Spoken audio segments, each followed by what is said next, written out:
일주일 동안 잘 지내셨습니까? 네. 오늘 날씨가 참 포근합니다. 그죠? 봄 날씨 같죠? 아마 곧 봄이 멀지 않은 것 같습니다. 오늘 히브리서 9장의 말씀은 구약의 레위기와 그다음에 출애굽기를 근거로 하여서 쓴 말씀입니다. 다시 말해서 저자는 누구인가는 확실히 밝혀지지 아니하지만 이것을 기록한 사람은 구약의 모세오경을 적어도 그리스도의 보혈의 피에 대해서 예수님에 대해서 깊이 아시는 분이 기록한 것으로 학자들은 그렇게 말하고 있습니다.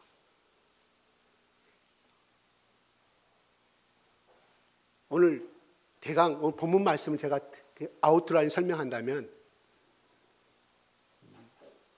하나님께서 모세에게 시내산에서 성전을 만들려고 말합니다.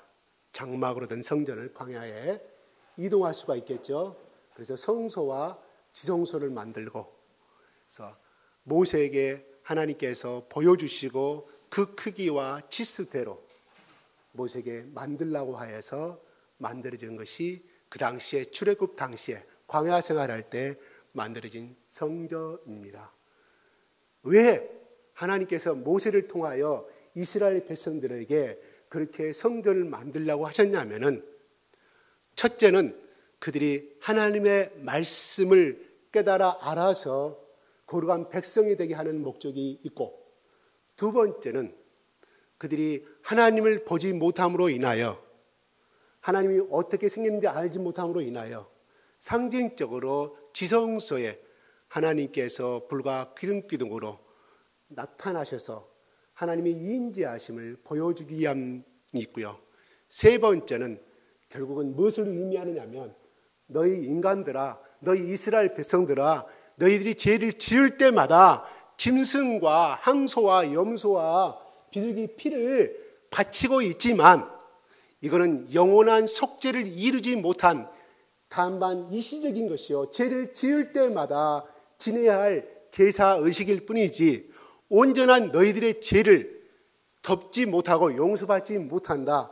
앞으로 너희들이 이 살아있는 동안에 내가 약속한 아브라함을 통해서, 이삭을 통해서, 너희 조상들 통해서 약속한 그 복된 후손의 씨앗을 너희들은 만나보지 못하지만 결국은 너희 후손들 가운데서, 유다 지파 가운데서 예수 그리스도가 이 땅에 태어나서 결국은 너희들의 모든 죄를 용서하시고 하나님의 거룩한 백성을 삼기 위해서 바로 그 예수 그리스도가 나타날 것인데, 바로 그 예수 그리스도만이 영원한 속죄를 이루시고 단번에 이루시고 영원한 그 그리스도를 보혈의 피를 통해서만이 너희들이 하나님의 영원한 거룩한 백성이 될 수 있으며 하늘의 영원한 기업을 받을 수가 있다 하는 것을 가르쳐 주기 위해서 성전과 지성소를 만든 것입니다.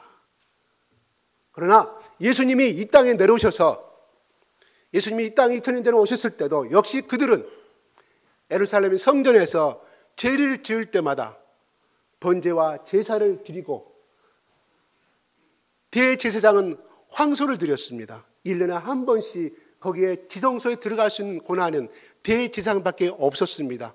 그도 역시 인간인지라 반드시 짐승의 피를 바쳐서 용서를 빌고 들어가야만이 그는 죽음을 당하지 않게 되었다는 것입니다. 바로 그 대제사장의 역할을, 영원한 대제사장의 역할을 예수 그리스도가 이 땅에 태어나서 그 일을 행할 것이다 하는 것입니다. 바로 모세오경에 태어난 모든 것들이 오늘 본문의 말씀처럼 9절에 이 장막은 형제까지의 비유다 이 말이에요. 비유. 다시 말해서 예수 그리스도를 이 땅에 보내시기 위한 하나의 상징적인 것이다. 그러므로 오늘날은 11절부터는 바로 너희들이 섬기고 있는 그 대제사장, 너희들이 제일 우려보는 그 존경받는 그 대제사장의 역할을 바로 예수 그리스도께서 영원한 단번의 제사로 이루셨다고 이 히브리서 저자는 말씀하고 있다는 것입니다. 자, 그러면서 염소의 피, 황성의 피, 짐승의 피를 통해서 하나님 앞에 제 용서를 받았을지언정 짐승의 피를 통해서도 하나님 앞에 용서를 받았는데 하물며 하나님의 아들 죄 없으신 예수 그리스도께서 너희를 위하여 모든 죄를 짊어지시고 이 역할을 하셨는데 어찌하여 믿지 아니하느냐 하는 그런 말입니다. 고로 우리는 예수 그리스도의 보혈을 피를 통해서만이 죄사함을 받을 수가 있다는 것은 바로 누구의 법칙이냐? 하나님의 법칙이라는 것입니다. 하나님이 정한 법이에요.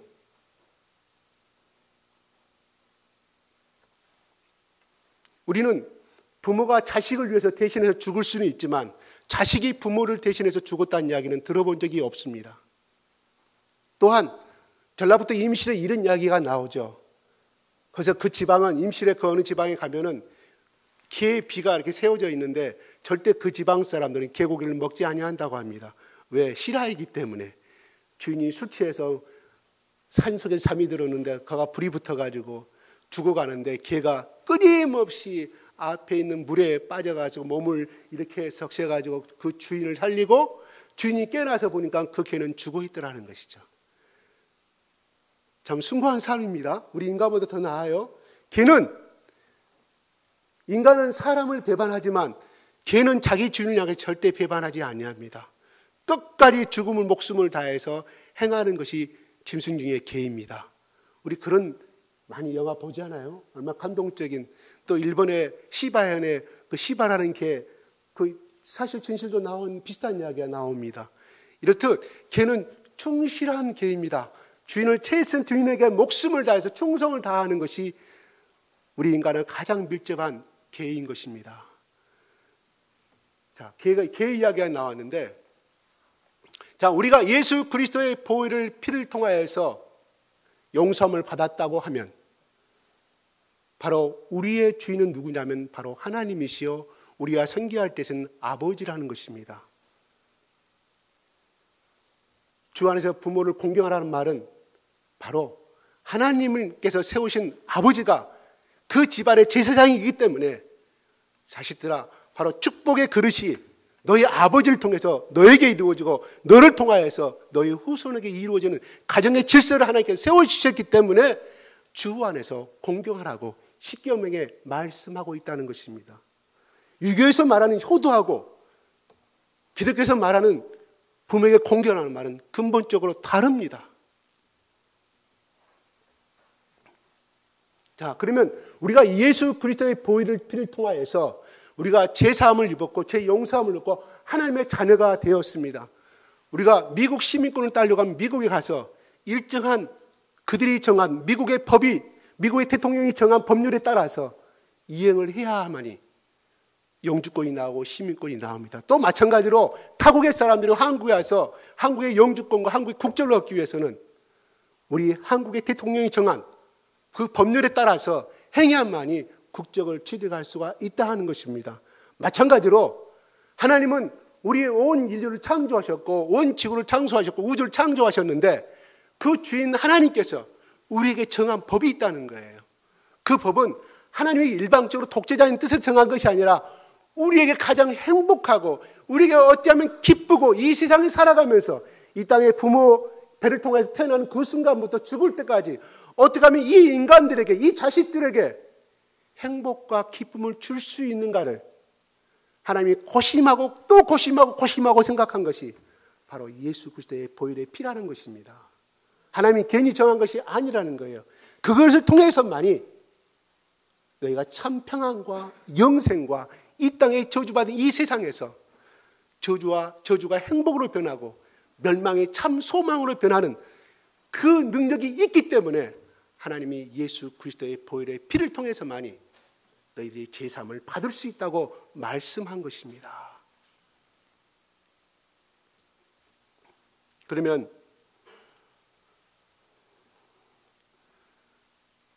그 짐승의 피를 대신한 그 역할이 수천 년 동안 내려온 가운데 예수 그리스도께서 2000년 전에 내려오셔서 그 역할을 이루셨고 예수 그리스도께서 사망해서 부활하신 다음에 십자가에 올라가서 십자가에 죽으시고 올라가신 다음에 그 역사가 기독교 역사가 2000년이 흐르고 있습니다.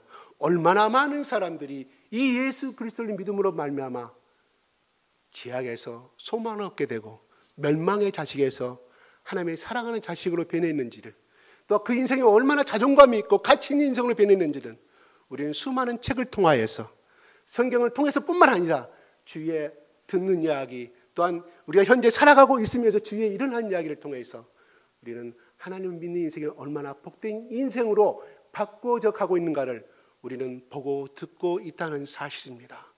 그러면 이 예수 그리스도께서, 우리가 이 예수 그리스도의 보혈의 피가 왜 우리에게 이렇게 중요할 것인가를 다시 한번 오늘 본문 말씀을 통해서 여러분과 같이 한번 정리해 보고자 하는 것입니다. 예수 그리스도를 믿으면 분명히 우리가 영생을 얻는 것은 사실입니다.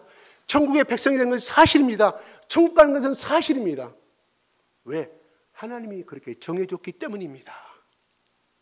다시 말씀드려서 비행기를 타고 가려면 비행기표가 있어야 되듯이 비행기표가 없으면 절대로 그 사람은 돈이 아무리 많아도 그 비행기를 탈 수가 없습니다. 마찬가지로 하나님은 예수 그리스도의 보혈의 표를 보시면서 바로 그 사람을 천국문으로 인도할 것인가 말 것인가를 하나님이 정하신다는 것입니다. 그러면 예수 그리스도의, 이 성경을 적은 말하는 이 예수 그리스도 보혈의 피는 왜 우리에게 그렇게 중요한 것일까요? 하는 생각을 해봅니다. 첫째로 그리스도의 보혈은 우리의 죄악의 부끄러움을 씻어주기 때문입니다. 우리의 추함을 씻어주기 때문에 중요하다는 것입니다. 아담과 하와가 하나님 법을 반역한 다음에 어디로 숨었습니까? 그늘로 숨지 않아요. 그러면서 하나님을 멀리합니다. 하나님을 등지기 시작합니다. 이게 죄의 속성입니다. 우리가 예수 믿다가 성경책 덮어버리고 하나님께 기도하는 거 적게 하고 교회 멀리하는 것은 뭐예요? 그 사람은 점점점 죄악의 속으로 묻혀져 가고 있다 하는 것입니다. 그들은 부끄러워 얼굴을 들 수가 없었고 결국은 나무 뒤로 숨게 됩니다. 그들의 수치를 막아보기 위해서 무화과 나무 위로 치마를 덮어 있지만, 그러나 그 치마 잎은 곧 햇볕에 말라져 버리고 쓸 수가 없는 옷이 되어버리고 맙니다. 우리가 죄를 지으면 첫 번째 우리 마음 가운데 부끄러움과 수치심이 임하게 된다는 것입니다. 죄가 적으면 부끄러움도 적어지지만 큰 죄를 해서는 자꾸 뒷골목으로 숨습니다. 사람 만나기를 싫어합니다. 경찰만 보더라도 나하고 아무 상관이 없지만 내 양심에 이 가시가 찌르기 때문에 도망가고 경찰차만 보더라도 숨어버린 것이 죄악의 속성입니다. 아담과 하와는 인간의 힘으로는 도저히 그 부끄러움을 막을 수가 없었고, 그런데 하나님께서는 그들을 불쌍히 여기셔서 에덴에서 짐승을 잡아서 가죽옷을 입히게 됩니다. 그래서 아담과 이브는 그들은 에덴에서 추방하게 되는 것을 우리는 창세기 1장 2절을 통해서 잘 알 수가 있습니다. 이것은 지극히 우리에게 주시는 상징적인 것입니다. 부끄러움을 면하기 위해서는 누군가는 죽어야 한다는 것을 우리는 창세기 2장 말씀을 통해서, 창세기 3장 말씀을 통해서 알 수가 있다는 것입니다. 피를 흘리고 가죽을 벗겨서 우리에게 새 옷을 입혀줘야 한다는 것입니다. 이것은 바로 예수께서 오셔서 우리의 수치를 대신하여 십자가에 못 박혀 죽으시고 그리스도의 의로움을 옷으로 만들어 우리에게 입혀주실 것이라는 것을 예표하고 있고 상징하고 있다는 것입니다. 이것은 예수 그리스도의 보혈의 피만이 우리의 죄를 진정으로 씻겨주고 의의 옷을 입혀준다는 것입니다. 그렇기 때문에 우리 인간은 예수의 보혈을 의지하지 않고서는, 예수의 피공로가 아니고서는 인간의 윤리나 도덕과 어떤 행위로서 옷을 만들어 입고 하나님 앞에 서려 하는 것은 실패하는 인생이 되고 만다는 것입니다. 아담과 하와의 무화과 나무 잎이 햇빛을 받아 말라버린 것처럼 인간의 모든 선한 행위와 선한 양심은 하나님 앞에서는 사라져버릴 것이고 불태워져 버릴 것이라는 것입니다. 오직 하나님 아들 예수 그리스도의 보혈의 피가 우리의 부끄러움을 말끔히 씻어주시고 그리스도의 의로움으로 옷 입혀주시기 때문에 예수 그리스도를 의지하고 그 보혈로 말미암아 하나님 앞에 서게 될 때 그 사람은 부끄러움 없이 담대한 마음을 가지고 설 수 있는 것이요 구원의 길을 갈 수가 있다는 것입니다. 그리스도의 보혈은 왜 우리에게 중요한 사실입니까? 두 번째, 그리스도의 보혈만이 하나님이 우리를 용서하는 증거가 됐다는 사실입니다.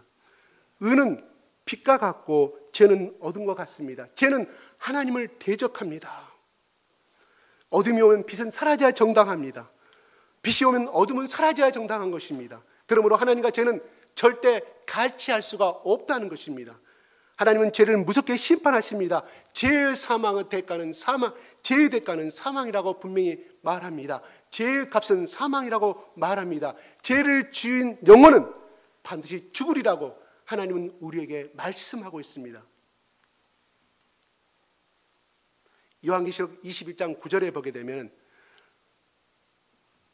살인자들과 행음자들과 숙객들과 우상 숭배하는 자들과 모든 거짓말하는 자들은 불과 유황으로 타는 못에 참여하려니 이것이 곧 둘째 사망이라고 요한의 저자는 말씀하고 있습니다. 하나님께 당연히 죄인들을 불과 유황으로 타는 못에 던져버리신다는 것입니다. 그러므로 죄를 가지고 어떤 인간도 하나님 앞에 설 수가 없다는 것입니다.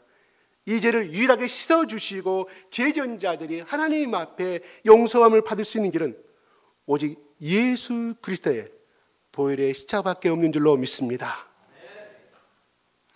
하나님께서 이스라엘 백성들이 출애굽하실 때 이스라엘 백성들에게 부탁한 것이 있습니다. 바로 오늘 밤에 하나님의 사자가 너희들을 다 장자와 첫 새끼와 또한 주인의 아들과 또한 그 짐승의 첫 새끼와 그 집에 속한 주인뿐만 아니라 그 집에 속한 노비들의 첫 아이까지 다 내가 죽여버리라고 하나님께서 말씀합니다. 그러므로 나의 여호와의 사자는 바로 너희들의 문설주와 문기둥에 양의 피가 발라져 있다고 하면 그 죽음을 넘어가리라고 말합니다.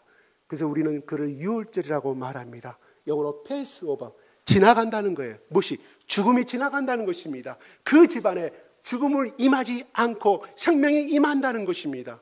그래서 그들은 이스라엘 백성들뿐만 아니라 이스라엘 백성에 속한 그 이방인들도 같이 양의 짐승을 잡아서 문설주와 문기둥에 그 피를 발랐을 때 여호와의 사자는 그들을 하나도 털끝 하나도 다치지 아니하고 그것을 믿지 아니한 애굽의 모든 국민들의 장자와 첫 새끼와 여종들의 남종들의 큰 아들까지 다 죽여버리는 사건을 우리는 출애굽을 통해서 알 수가 있다는 것입니다.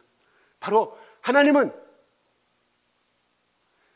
그 피를 보고 패스오버 지나갔던 것처럼 바로 오늘날 우리에게 이 피 거룩한 양의 피 역할을 하시는 것은 바로 예수 그리스도의 보혈의 피가 우리 마음 가운데 발라져 있는 사람은 그가 비록 못났다 할지라도 그가 비록 어느 장소에 가서 해야 될 말 안 해야 되고 해야 될 말을 하지 말아야 될 말을 하고 약간은 부족할 수도 있어요. 또한 사회성도 떨어질 수도 있고 못날 수도 있습니다. 그러나 그런 사람까지도 그 속에 예수 그리스도의 보혈의 피가 발라져 있다고 한다고 하면 그 사람은 절대 죽음을 당하지 아니하고 하나님의 백성으로 인정하시고 그를 천국으로 인도하신다는 사실입니다. 믿습니까? 하나님께서는 피를 보아야만이 그 죄를 용서하시고 용납하시고 그거를 지나간다는 사실을 우리는 출애굽의 사건을 통해서 알 수가 있다 하는 것입니다. 바로 우리가 하나님 앞에 당당히 설 수 있는 자격은 바로 십자가에 못 박히신 그 예수 그리스도의 보혈의 피를 우리의 마음의 문설주와 임방에 바른 자야만이 우리는 죽음을 면할 수가 있다는 것입니다. 우리가 살아갈 때 하나님께서 이 세상을 심판하실 때 우리를 용납하시고 그러한 자는 하나님께서 귀하게 여시고 지나가신다는 사실입니다. 만약에 우리의 마음속에 아직도 예수 그리스도의 보혈의 피가 우리의 마음의 문설주와 임방에 발라지지 아니하였다고 한 사람은 성경을 아무리 많이 안다고 할지라도 교회를 아무리 오래 다녔다 할지라도 하나님은 그 사람을 심판하신다는 사실입니다. 이건 제 말이 아니라 하나님의 성경의 말씀입니다. 사람들은 아직 하나님의 그 무서운 심판을 보지 못했기 때문에 아직도 큰 소리치고 교회 나가면 밥을 주냐 떡을 주냐고 놀리지만은 하나님의 분노가 탈 때는 결국은 그들은 이미 후회했을 때는 이미 늦어버리고 말한다는 사실입니다. 이기웅이라는 목사님이 있습니다. 지금 목사라고 이 말을 벌써 하시면 안 되는데 그 사람은 예전에 그 유신정권 때나 군사정권 때 꽤 잘 나가는 사람입니다. 막강한 사람입니다. 그 당시에 국정원 앞에가 뭐죠? 안기부인가요? 안기부의 이 국장과 이 안기부 원장들과 같이 노는 그런 사람이에요. 권력을 많이 갖고 온 사람입니다. 자기는 제일 싫어하는 것이 예수 믿는 사람. 자기 부인한테는 당신이 뭐든 다 좋은데 예수만 믿지 말아달라고 항상 했던 사람인데, 그리고 자기 부인 항상 오면 자기 부인은 그렇게 반갑게 해주고, 그렇게 해서 자기 부인 때문에 일찍 출장 갔다 일찍 돌아오는 그런 사람이었습니다. 어느 날 자기가 밖에 나갔다 깜빡 잊어버린 것이 있어서 잠깐 돌아와서 보니까 자기 부인이 없어요. 이렇게 보니까 옷장에 이러졌는데, 이렇게 옷장 뒤를 돌아보니까 보자기에 뭐가 빨간 책이 떨어지는 그 성경책이었다는 거예요. 설마 자기 부인이 친구들하고 어울려 다니는 친구들이 놔두고 갔는가 보다 하고 그날 저녁에 와서 물어봅니다. 사실은 알고 그 부인을 패는데요, 자기 말로 정신이 갔다고 그래요. 부인이 뇌진탕 두개골 깨져버렸어요. 그럼 얼마만큼 분노가 임했다는 걸 알 수 있죠. 그렇게만큼 그 사람은 예수 그리스도를 믿는 것을, 예수 믿는 자를 그렇게 싫어했다는 거예요. 병원에 실렸는데 의사가 하는 말이 살 가망이 없다고. 살아난다고 하더라도 식물이 인간이 될 거라고. 그렇게까지 자기 예수를 믿는 것을 싫어했다는 사실. 근데 부인이 자기 몰래 2년 동안 그렇게 몰래 교회를 다녔다는 사실이에요. 자기 남편의 양발을 붙들고, 자기 남편이 없으면 옷자락을 붙들고 기도했다는 것이죠. 벗어놓은 양복을 붙들고. 결국은 두통이 났어요. 근데 어떻게 살아났다고 그래요. 근데 그 후유증이 아주 심하죠. 근데 이 사람이 나중에 하나님의 음성이 들리는 거예요. 자기 부인의 기도 덕분이겠죠. 하나님의 음성이. 그래서 기도를 가요. 기도원 가서 기도하는데 막 귀신이 나타나고 자기 눈에 그렇게 보이겠죠. 아무튼 거기서 예수를 만나요. 근데 거기서 만난 것이 아니라 그 신비한 현상이 예수인 줄 몰랐어요. 하얀 얼굴로 나타나는데 예수인 줄 모르고 그냥 순간 사라지니까 하나님께 100일 동안 자기 집에서 기도합니다. 하나님, 예수님이 어떻게 죽었다 살아날 수 있으며 어떻게 인간이 하나님의 아들이 될 수 있는가? 100일 동안에 내가 작정하고 기도할 테니까 100일 안에 나 보여주면 내가 하나님 믿겠고, 그렇지 않으면 당신을 믿지 않겠다고. 그래서 95일째 예수 그리스도를 만나게 됩니다. 그래서 전국 학교를 다니면서 간증하고 다니시더라고요. 아주 자기는 어떻게 자기가 기독교를 싫어했으면 자기 부인이 두개골이 쪼개질 때까지 그렇게 모르고 두개 팼겠냐 이거예요. 온갖 모든 것을 다 던져서 그렇게 폭행했던 죄인이라고 그렇게 간증을 하고 다니더라고요. 이제는 그가 예수 그리스도의 증인이 되어서 예수 그리스도의 보혈의 피가 그 사람 속에 임함으로 말미암아 그는 하나님의 종이 되고, 그렇게 자기처럼 예수 그리스도를 미워하는 그 사람들 찾아다니면서 그들에게 복음을 전하는 이러한 사람으로 변한 것을 우리는 보게 됩니다.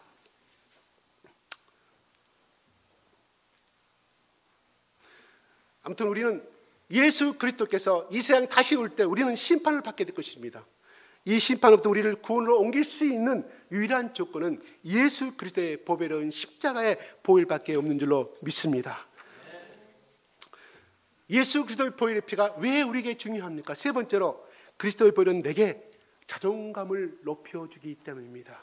그리스도의 보혈은 나를 가치 있는 인간으로 세워주기 때문이라는 것입니다. 죄는 인간의 자존심을 파괴하고 수치심을 자절케 하고 어둠을 좋아하게 만드는 속성을 가지고 있습니다. 죄 지은 사람만큼 자존심이 파괴된 사람은 없습니다. 죄를 지으면 큰 소리 치던 것이 잠잠해지고 맙니다. 얼굴을 들 수 없고 자기 존경심이 없어지는 것이 죄의 특징입니다. 사람이 자존심을 잃어버리면 될 대로 되리라는 생각을 갖게 됩니다. 그리하여서 지나가는 사람을 향해서 아무데나 칼질하고 찌르고 살인죄를 범하는 것을 우리는 보지 않습니까? 우리는 그 사람을 정신병자로 몰아세우지만, 그러나 그 내면의 원래 시초는 바로 죄로 인하여서 그가 그렇게 흘러가 버리고 말았다는 것입니다. 인간을 인간답게 살게 하는 것은 인간의 내면 속에 잠재하는 자존감입니다. 인간은 어떤 인간이든 자존감을 가지고 있습니다. 자존감을 잃고 자신의 설 곳을 잃어버린 사람은 불행의 구렁텅이에 빠지게 되고 세상은 될 대로 되라, 내 인생 캐스라 흘러버리고 매일 술과 또한 쾌락으로 흘러가 버린 것을 우리는 보게 됩니다.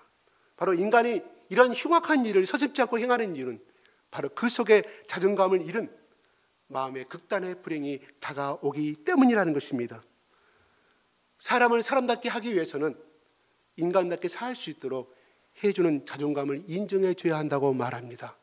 그래서 어린 아이를 대할 때 그 아이의 자존감을 상하지 않게 부모는 하나의 인격체로 대하라고 수없이 심리학자나 산나학자들은 그렇게 말하고 있다는 것입니다.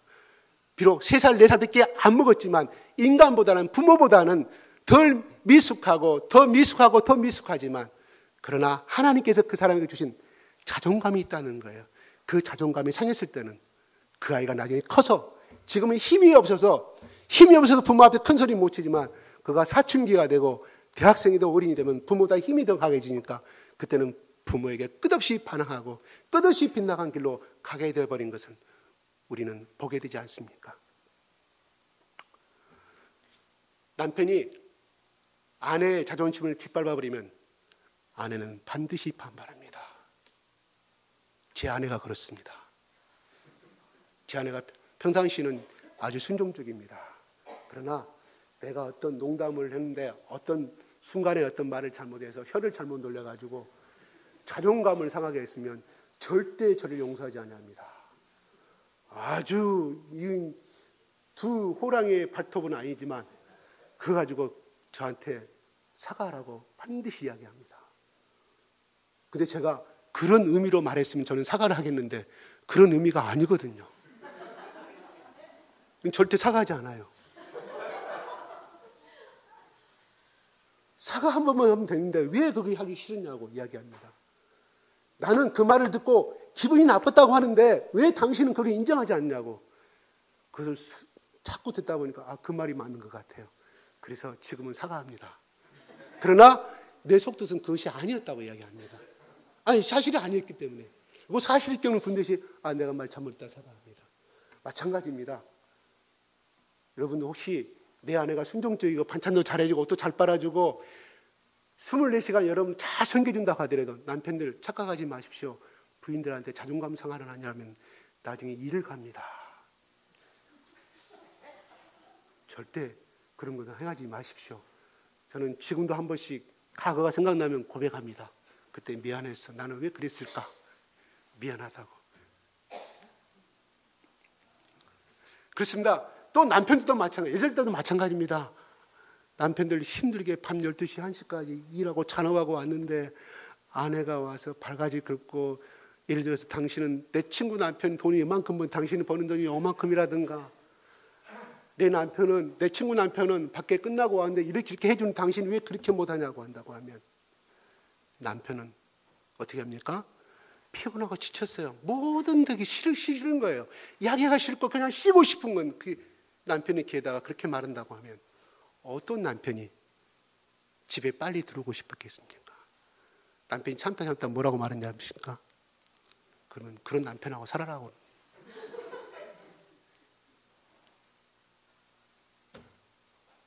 제가 어제요 국민학생들 3명이 지나가요. 여자 1명, 남자 2명. 너 지금 뭐하고 오니까 시집이 영화관에서 영화 보고 온대. 그래, 재밌었니? 뭐라고 하는지 무슨 말인지 못 알아먹겠어요. 그 요새 이들 말은. 근데 너 둘이 보니까 남매예요, 남매. 오빠 같고 동생 같고. 야, 너 세뱃돈 많이 탔지? 네.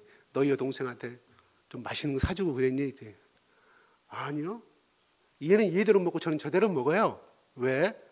얘는요 나를 막 때리거든요. 누가? 여동생이 자기를 때린대. 옆에 있는 아이가 그 말을 듣던 옆에 있는 아이 그냥 친구예요. 남자친구예요. 남자아이가 요즘은요 학교 가면요 여자들이 남자애를 얼마나 두기 팬지 몰라요. 우리는 두 손 들고 살아요. 꼼짝 못합니다. 정말이니? 이 남자한테 물어봐도 정말이에요. 여자들한테 우리는 꼼짝 못합니다. 나뿐만이 아니라 다른 아이들도 다 마찬가지예요. 맞습니까? 그래요? 오. 그런 여자아이들이 나중에 여러분의 아들과 시집을 갑니다. 며느리가 됩니다. 생각 잘 하십시오.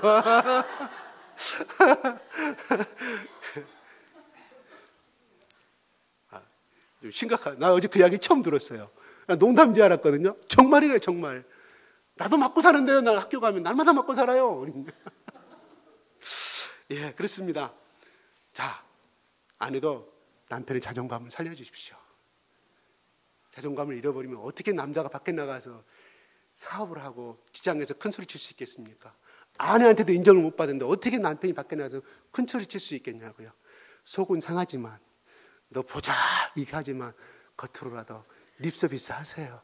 그러다 보면 그 말의 고백에 따라서 내 마음 가운데 기쁨이 오므로 인하여 남편을 진정으로 사랑하는 마음으로 이끌어져 간다는 것이에요. 이게 말의 힘이고 에너지, 이 혀의 힘이라는 것입니다. 죄는 인간의 자존심을 무참히 파괴시키고 맙니다. 그러나 예수님의 보혈은 그 많은 죄와 수치를 담당하시고 하나님의 자녀가 되게 하여 당당히 하나님 앞에 설 수 있는 정결한 자로 만들어주는 능력을 가지고 있다는 것입니다. 세상이 다 버린 사람이라 할지라도 그가 예수 그리스도의 보혈을 의지하여서 회개하는 자가 된다고 하면, 예수 그리스도의 보혈을 만나는 사람이 된다고 하면 정말 가치 있는 사람이 되고, 또한 하나님께서 그 자식을 살인마의 아들이 아니라 하나님께서 내 자식으로 인정해 주신다는 사실입니다. 바로 온 우주의 왕께서, 그 하나님이 너는 내 자식이라고 인쳐줄 때 그 상처받는 그 사람의 마음 가운데 얼마나 자존감이 회복이 되고 가치가 높아지겠습니까? 버림받은 모든 범죄인들이 예수님을 믿고 난 후에는 착한 사람으로 변하는 이유가 바로 이것이라는 것입니다. 예수를 만나고 난 다음에 자신을 용납하게 되고 용납할 수 있는 사람이 될 수 있기 때문이라는 것입니다. 그러므로 그리스도의 보혈 이에는 사람의 인간의 자존심을 회복시켜주고 복구시켜줄 수 있는 길은 없다는 것입니다. 예수의 별은 우리가 인간답게 살 수 있도록 자존심을 회복시켜 주시고 당당히 하나님과 사람 앞에 설 수 있도록 만들어주는 귀한 능력이, 비밀이 숨겨져 있다는 것입니다. 그리스도의 별은 왜 중요합니까? 넷째로 그리스도의 보혈은 남을 이해하고 사랑하게 만들어 주기 때문이라는 것입니다. 인간은 태어나부터 남을 정죄하고 판단하는 유선적인 존재인 것은 우리는 너무나 잘 알고 있습니다. 사람은 자신의 잘못은 가려버리지만 남의 잘못은 끊임없이 파헤치고 끊임없이 파헤치는 것이 오늘날 우리가 매스컴을 통해서도 잘 알고 있지 않습니까? 자기의 연약함과 자기의 불의는 타당화시키고 합리화시켜버리지만 남의 연약한 점은 끊임없이 이용하여서 상대를 파괴시켜버리는 것이 우리 인간의 제약된 본성이라는 것입니다. 그러므로 우리는 마음속 근본적으로 있는 율법적이고 유선적인 이 마음을 제거할 필요가 있는데 어떻게 제거할 수 있겠습니까? 하는 것입니다. 바로 예수 그리스도의 보배로운 십자가의 피가 바로 그것을 해줄 수가 있다는 것입니다. 예수 그리스도의 보혈의 피가 나를 용서해 주실 때 나는 남도 그와 같이 이해하게 되고 동정하며 용서해 주는 마음을 우리는 갖게 된다는 사실입니다. 그래서 십자가에서 죄를 용서함을 받은 사람은 다른 사람을 용서해 줘야겠다는 마음의 변화를 체험하게 된다는 것입니다. 그래서 남을 더 이해하고 동정하게 되고 사랑해야겠다는 깊은 인식이 그 영혼 속에 들어옴으로 말미암아 바로 그 사람은 하나님이 선한 사람으로, 하나님의 선한 도구로, 하나님의 의의 도구로, 사랑의 도구로 그를 빚어가시고 인도하신다는 사실입니다. 바로 다섯 번째로 예수 그리스도의 보혈의 피가 왜 중요하냐면 바로 예수 그리스도의 보혈의 피는 바로 마귀를 이기는 힘이 된다는 사실입니다. 뭘 이긴다고요? 마귀를 이긴다는 사실이에요. 마귀는 우리들에게 와서 우리를 끊임없이 정죄합니다. 우리가 자그마한 잘못이 있다 할지라도 우리 양심 가운데 끊임없이 고소합니다. 너는 죄인이다. 너는 자격이 없다. 너는 불의한 사람이다. 네가 이러고도 오늘 또한 교회 가서 네가 예배 드릴 수 자격이 있겠느냐고 끊임없이 마귀는 우리에게 속삭입니다. 너는 하나님께 절대 용서하지 않을 거야. 너를 절대 하나님 자녀로 인정하지 아니할 거야. 너는 절대 천국에 못 갈 거야. 끊임없이 우리 자그마한 어떤 실수와 죄로 인해서 마귀는 우리를 끊임없이 참수하고 넘어뜨리게 하는 역할이 마귀의 본성이요 마귀의 목적이라는 사실입니다. 그러므로 마귀가 정죄하는 곳에 예수님의 보혈이 들어오면 마귀는 도망쳐 버리고 맙니다. 왜? 마귀는 어둠이기 때문입니다. 예수 그리스도의 보혈은 빛이기 때문입니다. 예수의 보혈은 의이기 때문입니다. 마귀의 정죄는 아무런 힘이 없습니다. 뭐라고요? 마귀가 우리가 죄에 대해서 고소하는 것에 대해서는 아무런 힘이 없다는 것이에요. 그런데 우리는 그 허상에 속아버리고 만다는 것입니다. 누구든지 예수 그리스도 안에 있는 사람은 새로운 피조물이 된다고 그랬습니다. 새로운 피조물이라는 무엇을 의미합니까? 마귀의 자식이 아니라 하나님의 자식이요, 하나님께서 죄가 있는데도 불구하고 하나님께서 거룩한 자식으로, 거룩한 자녀로 인침을 받았다는 사실입니다. 그게 새로운 피조물이에요. 그러므로 우리는 예수 그리스도의 보혈의 피로 인해서 하나님의 거룩한 자녀가 됨으로 인하여 더 이상 마귀가 우리에게 살짝 건들 수는 있지만 절대 마귀는 우리를 이길 수가 없다는 사실입니다.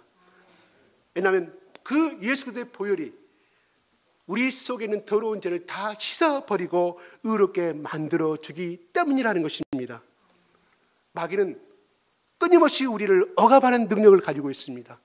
끊임없이 우리를 압박하는 그러한 역할을 합니다. 그러나 예수 그리스도의 보혈은 우리를 진정한 자유로운 인간으로 만들어준다는 사실입니다.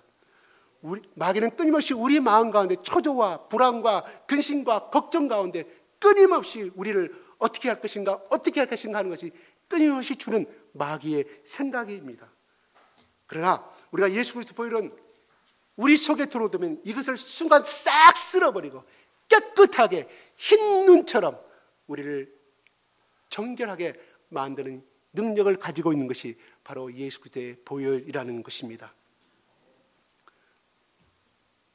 마귀는 너는 절대 자격이 없다고 말합니다. 마귀는 너는 절대 하나님의 도움을 받지 못할 것이라고 말합니다. 그러나 예수의 보혈은 그럼에도 불구하고 네가 죄를 지었음에도 불구하고 너는 하나님의 자녀이다. 너는 하나님의 자녀이고 너는 하나님의 거룩한 자녀이고 너는 가치 있는 인생이고 너는 복된 인생이라고 끊임없이 우리에게 그 힘을 불어넣는 것은 바로 예수 그리스도의 보혈의 능력인 줄로 믿습니다.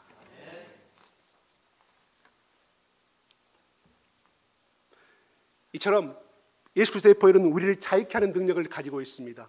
마귀가 와서 사람을 끊임없이 얽매는 곳마다 주님의 보혈이 선포되는 그곳에는 모든 속박은 사라지고 우리는 자유와 해방을 얻게 된다는 것입니다. 바로 마귀가 주는 것은 저주와 어둠과 가난과 아픔과 슬픔과 애통하는 역사입니다.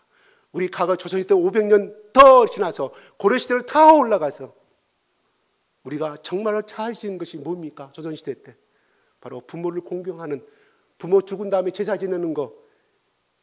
고려시대 때는 불교를 숭배했지 않습니까? 조선시대는 유교를 숭배했습니다.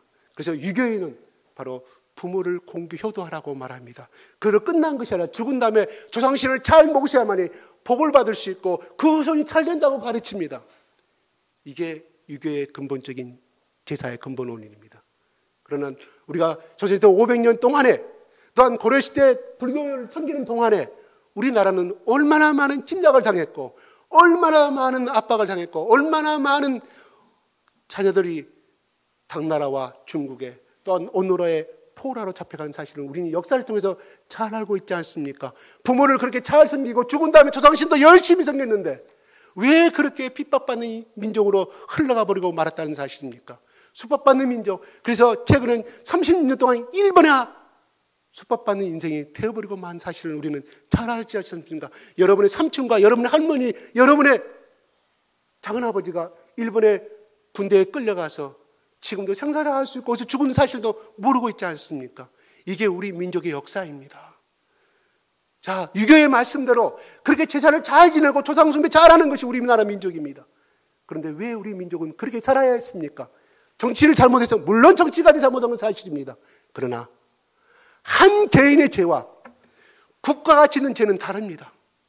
국가가 짓는 죄는 하나님이 심판하신다는 사실이에요. 온 민족이 왕과 그 민족들이 그렇게 하나님이 제일 싫어하는 우상을 숭배를 하고 있는데, 귀신을 숭배하고 있는 하나님께서 그 민족을 놔두시겠습니까? 절대적으로 하나님은 징계와 채찍으로 깨닫게 만들고 만다는 사실입니다. 그리고 예수 그리스도의 복음이 들어왔을 때 얼마나 많은 사람들이 순교를 당하고 죽음을 당했습니까? 하나님의 백성들이, 하나님의 종들이 그렇게 죽음을 당하고 있는데 하나님 가만 놔두시겠습니까? 하나님 채찍과 징벌을 통하여서 깨닫게 만들고 하나님 믿는 민족으로 만들었지 않습니까? 우리가 헬조선 하지만 절대 헬조선이 아닙니다. 그 면만을 바라보기 때문에 헬조선이라고 말하지, 지금 인구 5천만 중에서 GDP가 2만 7천 달러 된 이상은 세계에서 한번 찾아보십시오. 우리가 7위입니다. 7위. 그 다음에 동계올림픽, 하계올림픽, 월드컵, 그 다음에 세계 육상선수권 5개 대회를 우리나라 전 스포츠의 메이저 게임이라고 합니다. 전 세계에서 이 메이저급 4개 게임을 질주한 나라는 어느 나라인지 아십니까? 6개 나라. 우리나라 그 6개 나라에 들어갑니다. 얼마나 잘 사는 부강한 나라입니까? 인구 5천만 밖에 안 되는데 그 스피드 스케이트 1등 하는 거 보십시오. 그들하고 체격과 능력은 게임이 안 되지만 하나님께서 우리를 이렇게 복된 인생으로 끌어가고 있다는 사실입니다. 물론 정치가들이 열심히 노력한 것도 있지만 우리 국민들이 열심히 노력한 것도 사실이죠. 에서가 이삭이 우물물을 계속 빼앗겼지만 다투지 아니합니다. 에서가 이삭이 그를 포기했습니까? 끊임없이 옮길 때마다 짐승들이 먹어야 되고 인간들이 먹어야 될, 자기 종들이 먹어야 할 것을 끊임없이 파기 시작했습니까? 팔 때마다 하나님께서 그와 함께 하심으로 말미암아 물이 활활활활, 그들이 블레셋 왕이 이삭에게 준 땅은 어떤 땅입니까? 빈약한 땅이고 이미 블레셋 그 군인들이 이미 백성들이 이미 기름진 땅이고 물이 나온 땅을 이미 다 점령해버리고 말았습니다. 이방인 이삭에게 좋은 땅을 주겠습니까? 가장 천박하고 가장 물이 안 나는 곳을 하게 해줬습니다. 그런데 가는 곳마다 하나님께서 이삭과 함께 하심으로 우물물을 팠다는 사실이에요. 이삭이 나 우물을 팔 때까지, 하나님이 파주실 때까지 기다리지 아니했습니다. 이삭의 자기 노력이 필요했다는 사실이에요. 하나님은 절대로 기도를 하시되 그 사람이, 믿음의 사람이 끝까지 노력하고 인간은 땀을 흘려야만이 하나님께서 소산을 먹을 수 있게 그렇게 법칙을 정했기 때문에 우리가 예수를 믿는다고 해서 우리에게 언제나 평안과 복이 들어오는 것은 아니라는 사실입니다. 하나님 우리에게 요구하신 것은 피와 땀과 눈물을 요구하십니다. 그럴 때 하나님께서 그와 함께 하심으로 말미암아 다른 사람들보다 더 복된 인생으로 하시겠다는 약속의 말씀입니다. 노력하지 아니하고 남들보다 더 공부하지 아니하면서 저 열심히 공부한 그 사람들 나는 왜 복을 주지 않습니까 하는 것은, 그것은 하나님을 잘못 알고 미신적인 사마이즘 하나님으로 바라보고 있다는 사실입니다. 하나님은 우리의 피와 눈물 속에 함께 하시지 게으른 자는 절대로 하나님이 함께하지 아니하십니다. 우리가 복음이 들어옴을 말미암아 얼마나 많은 하나님께 기도하면서 우리의 조상들이, 우리의 부모들이 얼마나 많은 노력을 했습니까? 하루에 12시간, 하루에 16시간 잠 안 자고 공장에서 일하고 또한 들판에 나가서 일함으로 말미암아 하나님께 그들이 기도하고 또 기도하고 일하고 또 기도하고 일하고 주일날은 모여서 기도하는 가운데 하나님이 그들과 함께 하심으로 말미암아 오늘날 우리 대한민국이 이러한 강대국으로 되었다는 사실입니다. 꼭 우리 경제적인 부강을 말씀드린 것이 아니라 미국 다음으로 하나님의 종을 타국에 제일 많이 보낸 나라가 우리나라지 않습니까? 얼마나 복된 국가입니까? 우리는 헬조선 하지 맙시다. 긍정적인 면을 바라봅시다. 2만 7천 달러 우리나라 민족입니다. 내일 모레 3만 달러 흘러간다고 말합니다. 그러나 이 부들이 얼마나 정치를 잘해서 이 분배가 더 가난한 사람들과 더 함께하고, 우리 한번 우리 어르신들에게 물어보겠습니다. 우리 20년 전만 해도 무슨 노린연금이 나왔습니까? 네? 뭐 동사무소 쌀이 나왔습니까? 아니잖아요. 정년 퇴직하니까 집 없는 사람 연금 나오잖아요. 또 직장 다니다 그만두니까 또 연금 팍팍 나오잖아요. 그 돈은 서울서 살 수 없지만 이런 나주 같은 데 팡팡 삽니다. 나주 남평에 사시는 분 한 달에 연금 100만 원 나온대요. 생활비 얼마 들어갑니까? 50만 원 들어가고 50만 원 저축합니다. 그래요. 살 수 있는 조건이 많이 있다는 겁니다. 저 시골로 갈수록 더 많이 나옵니다. 제가 알기로 복지가 더 많이 나옵니다. 자꾸 높은 데 바라보지 마십시오. 이런 옛날에 이런 것이 어디 있었습니까? 보리밥도 먹을 수 없었고, 우리 반 60명 중에 쌀밥 사갖고 온 사람 2-3명, 나머지 다 보리밥이었어. 반찬도 안 가져옵니다. 도시락 안 사갖고 오는 50명이에요. 30명이에요. 그들 전부 다 젓가락 하나 가지고 딱 밑에서부터 10명 가져오면 딱 한 그릇 하는 거예요. 그렇게 살아갔어요. 또 그렇게 비 좋지 못한 사람들은 수도가 가서 물 마시고 살았잖아요. 맞죠? 맞죠? 얼마나 잘 사는 나라입니까? 우리가 예수 그리스도의 보혈에 마귀가 우리 조상 대대로 내려오는 이 저주와 이 어떤 좋지 않은 이 어떤 부패, 이거를 우리 잡고 있음으로 말미암아 우리는 복된 인생이 되지 못했지만, 우리가 예수 그리스도의 보혈의 피를 믿는 우리 민족의 국가가 됨으로 말미암아 바로 하나님께서 우리에게 힘을 주시고 지혜를 주시고 끈기를 주시고 인내를 주시고 건강을 주심으로 말미암아 우리는 살아갈 수 있다는 사실입니다. 역사는 되풀이된다고 말합니다. 그래요. 그 말도 맞습니다. 역사가든 그렇게 말합니다. 그러나 그때는 우리 한국이 조선시대나 고려시대나 삼국시대 때 우리는 하나님을 알지 못하는 민족이었습니다. 그러나 이제는 우리가 하나님을 아는 민족이요, 하나님을 섬기는 민족이요, 하나님이 사랑하는 민족이 되었습니다. 그러므로 말미암아 우리는 이 하나님을 잘 섬기고 초기에 그 마음으로 살아간다고 하면 하나님은 우리 민족을 이 위기 가운데서 더 높이 쓰실 것이며, 더 이 모든 사람들이, 모든 나라가 한국은 하나님이 사랑하는 민족이라는 걸 우리 민족을 통해서 하나님께서 영광을 받으실 거라는 사실입니다. 기도하겠습니다.